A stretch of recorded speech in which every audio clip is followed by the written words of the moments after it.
There are cars that do not come from large corporations, are not products of high-tech laboratories, and were not born in Europe or America, but still make the whole world turn its head.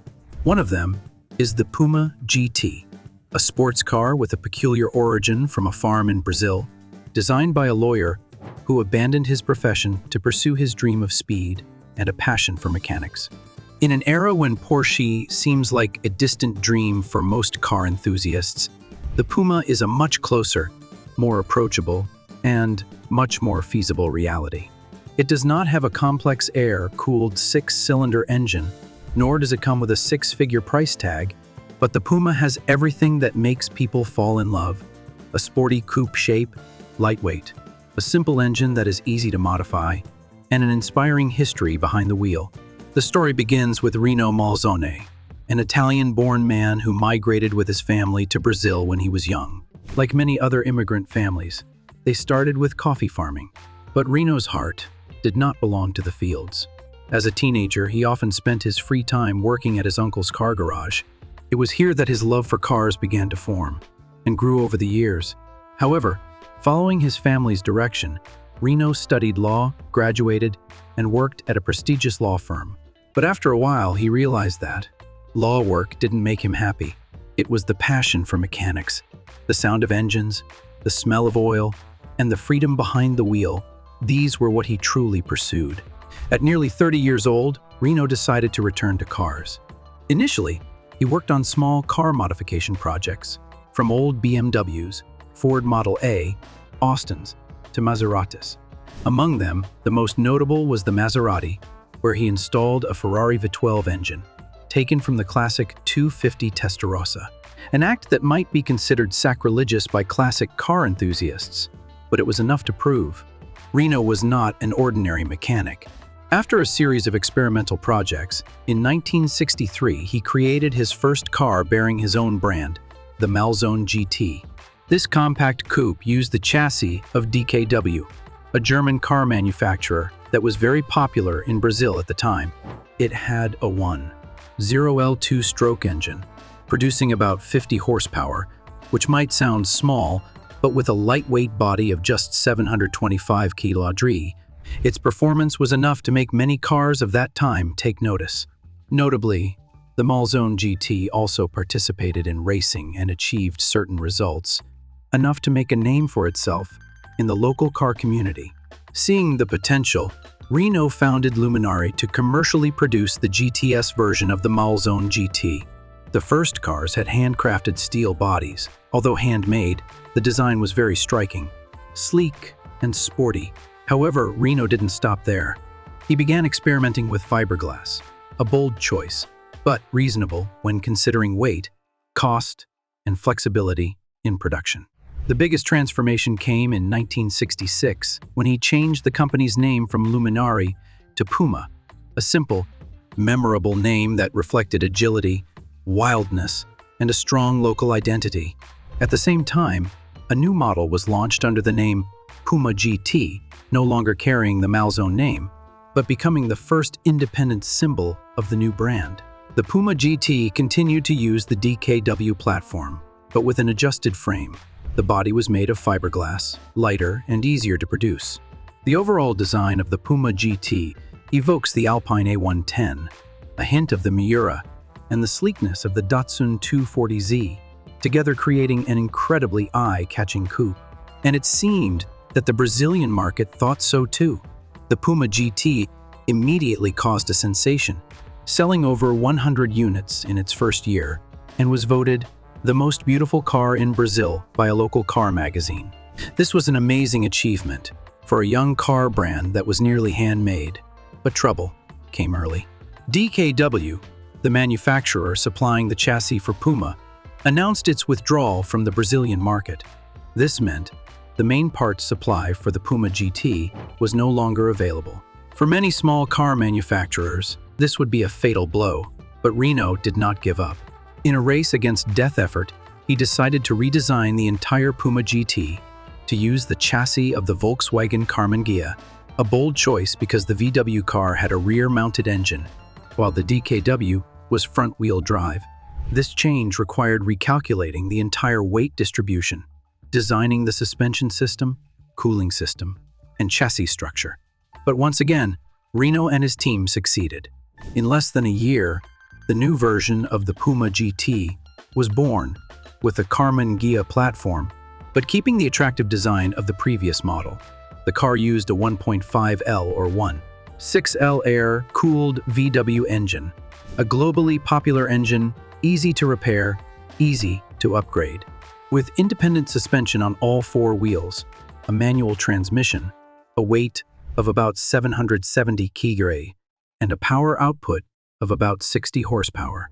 Although it was not a pure speed sports car, the driving experience of the Puma GT was considered authentic, enjoyable, and reminiscent of early Porsche 356 or 912 models.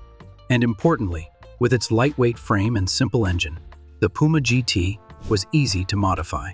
Car enthusiasts could easily upgrade the power, change the gear ratios, or add a dual carburetor setup to turn it into a little beast on the racetrack. Along with the platform switch, the Puma GT entered a new phase, with greater ambitions to expand into international markets.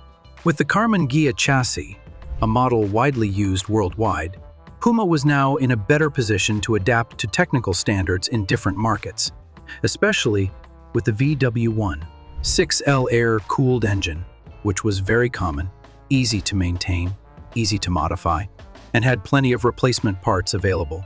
This was a huge advantage, allowing this small sports car to not be limited to the Brazilian domestic market. In 1970, the company officially introduced the Puma GTE version, where the E stands for export.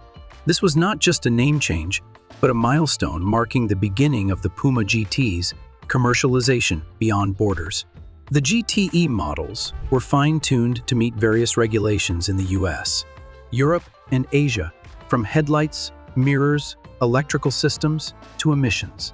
Although this required effort and cost, it allowed Puma to expand its scale and reputation. The Puma GTE retained its lightweight, sporty design, with a fiberglass body, VW chassis, rear-wheel drive, and the signature rear-mounted boxer 4-cylinder engine. Output ranged around 60-70 horsepower, but thanks to its lightweight, good road grip, and independent four-wheel suspension, the car offered a flexible and thrilling driving experience. For many car enthusiasts of that time, the GTE was like a budget version of a Porsche, even having a wilder, more distinctive character due to the handcrafted design. The success of the GTE was not just in its performance or reasonable price, but in the fact that it came from a country with almost no tradition of producing sports cars. In a market dominated by the US, Germany, Italy, and Japan, the appearance of a Brazilian car in overseas showrooms seemed almost impossible. But Puma made it happen, and it didn't stop with just the fixed coupe version. Recognizing the growing demand for sports convertibles, the company introduced the Puma Spyder, a two-door convertible with a soft top, offering a freer driving experience, with wind in your face and sunlight in your hair. The Spyder used the same technical platform as the GT Coupe, but with reinforced body design and a manually foldable soft top. Although the weight increased slightly, the aesthetics and lifestyle that the Spyder offered made it a popular choice among car enthusiasts in warmer climates. By the mid-70s, Puma reached its golden age. From a small car company producing a few hundred cars a year, they now sold thousands. 1979 marked the peak when the company sold 3,500 cars in 1 year, an incredible number for a handcrafted production scale. But tragedy struck once again, right at their most successful moment. Reno Malzone, the founder, soul, and heart of the brand, was diagnosed with severe heart disease. His health condition forced him to step down from the company. Sadly, this process did not happen smoothly. According to many sources, Reno stepped down amid conflicts with the rest of the leadership, although the specific details remain unclear.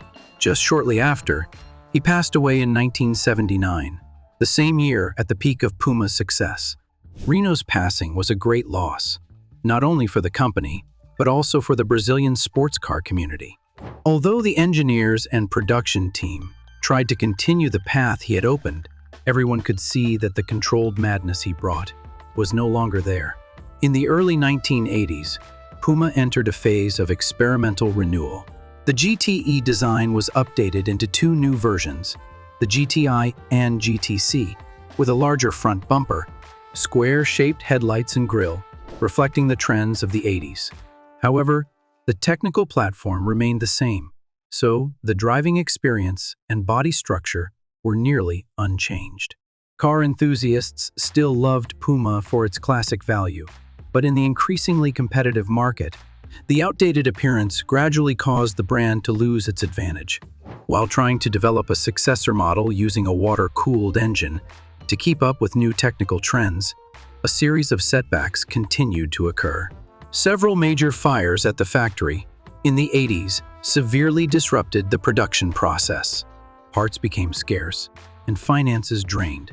The new car project was canceled due to the high development costs, and sales began to plummet.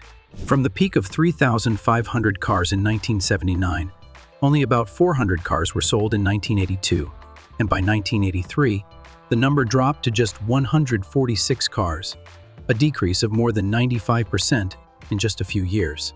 Although there were some efforts to revive the brand, in the end, Puma could not survive. The company declared bankruptcy, leaving behind a legacy of one of the most unique and distinct Brazilian sports cars ever made. In total, about 17,000 Puma GTs and variants were produced, a notable number considering its humble beginnings in a small garage on a coffee farm. Today, Puma still exists in the hearts of classic car enthusiasts. Collectors and restorers of this car still share documents, exchange parts, and even organize events for Puma fans around the world. The great thing is, these Pumas are still quite accessible. On auction platforms like Bring a Trailer, you can sometimes find a used Puma GTE for as little as $5. An incredible price for a rare, beautiful, and character-filled classic coupe. Well restored, beautiful examples typically range from $18,000 to $22,000. Compared to the price of a classic Porsche or even a Datsun Z from the same era, the Puma is truly a bargain. With its distinctive design, modifiability, and an inspiring story, it remains a valuable find. In my opinion, in this price range, it's hard to find a classic car that is as beautiful, unique, and full of personality as the Puma, except maybe a few vintage Alpha Spiders. But that's just my perspective. What about you?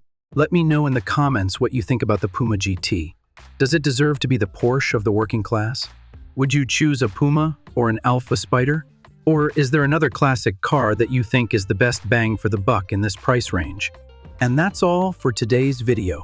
I hope you enjoyed it, and I'll see you next time, car enthusiasts.